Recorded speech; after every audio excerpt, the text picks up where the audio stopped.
شهر رمضان الذي أنزل فيه القرآن هدى للناس وبينات من الهدى والفرقان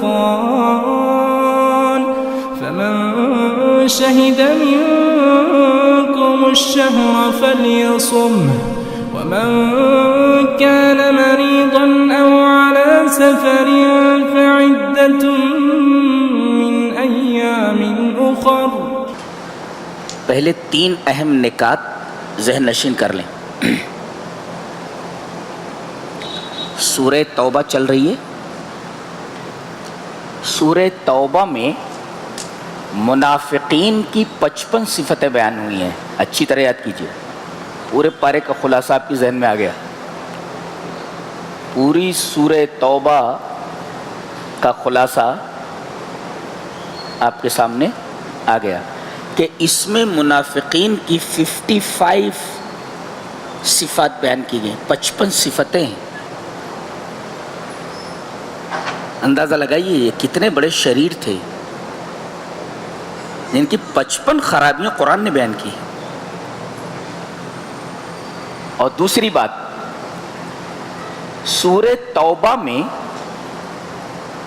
توبہ کا بیان 17 جگہوں پر ہے۔ کیا سمجھے آپ؟ فرض نمازیں جتنی ہیں ان کی کل رکعات کتنی ہیں؟ 17 ہیں۔ اور سورہ توبہ میں توبہ کا بیان 17 بار ہے۔ یہ اتفاق نہیں ہو سکتا۔ That is not a coincidence, یہ کوئی اتفاق نہیں ہے۔ اور اسلام میں تو اور قرآن کی نگاہ میں اتفاق کوئی چیز نہیں ہے۔ The coincidence is nothing, everything is planned. اللہ تبارک و تعالیٰ نے ہر چیز پلان کیا ہوا ہے۔ اتفاق کوئی چیز نہیں ہے۔ اتفاق سے کوئی چیز نہیں ہوتی، جو چیز ہوتی ہے اللہ کی طرف سے ہوتی ہے۔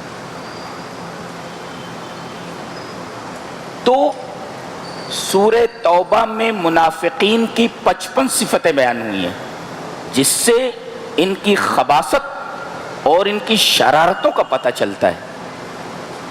اور دوسری بات، پوری سورہ توبہ میں اتنی بار توبہ کا ذکر ہے جتنی فرض نمازوں کی رکعات ہیں۔ اور تیسری اہم بات، یہ وہ سورہ کریمہ ہے جو کامل طور پر ایک دم مکمل اللہ کے رسول صلی اللہ علیہ وسلم پر نازل ہوئی ہے۔ اور اس کے بعد آپ اس دنیا سے رخصت ہو گئے۔ کیا معلوم ہوا؟ اس کے بعد آپ اس دنیا سے رخصت ہو گئے۔ یہ نکتہ ہے کہ سب سے بہترین وداع، سب سے بہترین رخصتی توبہ پر رخصتی ہے۔ اللہ، آدمی جب اس دنیا سے جائے تو توبہ کے اوپر اس کی موت ہو، یہ قرآن حکیم بتاتا ہے۔ تو اہم یہ نہیں ہے کہ گناہ آپ سے ہو گیا ہے، اہم یہ ہے کہ آپ نے مرنے سے پہلے توبہ کی ہے کہ نہیں کی ہے۔ تو سب سے بہترین رخصتی دنیا سے